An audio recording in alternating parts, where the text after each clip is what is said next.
Hello viewers, কেমন আছেন সবাই? মিঠি জোড়া সিরিয়াল খুব ভালোভাবে জমে উঠতে চলেছে।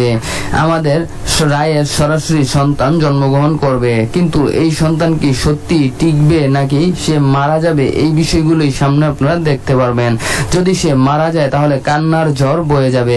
স্বভাবতই পরিবারের সকলে রায়কে অনেক ভালোবাসে, অনেক স্বপ্ন দেখেছিল রায় এবং অনির্বাণের সংসারটা যেন টিকে যায়, আর সেটাই টিকে গিয়েছে। কিন্তু ডাক্তার তো ভিন্ন কথা বলছে যে তার গর্ভে যে সন্তান রয়েছে তার সমস্যা হতে পারে, হয় যে কোনো একজনকে বেছে নিতে হবে। এমন পরিস্থিতিতে অনেকেই আমরা পড়েছি জীবনে যে একজনকে বেছে নিতে হবে, এবং কি আমাদের সেই অনির্বাণের মাও একেবারেই ডাইনির মতো, সে চায় যে আমাদের রায়ের যাই হোক না কেন যেন সন্তান ঠিক থাকে। অন্যদিকে আগামীতে দেখতে পারবেন নীলাঞ্জনা নীলু আসলে গুন্ডাদের সাথে থেকে কত বড় সন্ত্রাসে পরিণত হয়। সামনে পড়লে কেউ মিস করবেন না।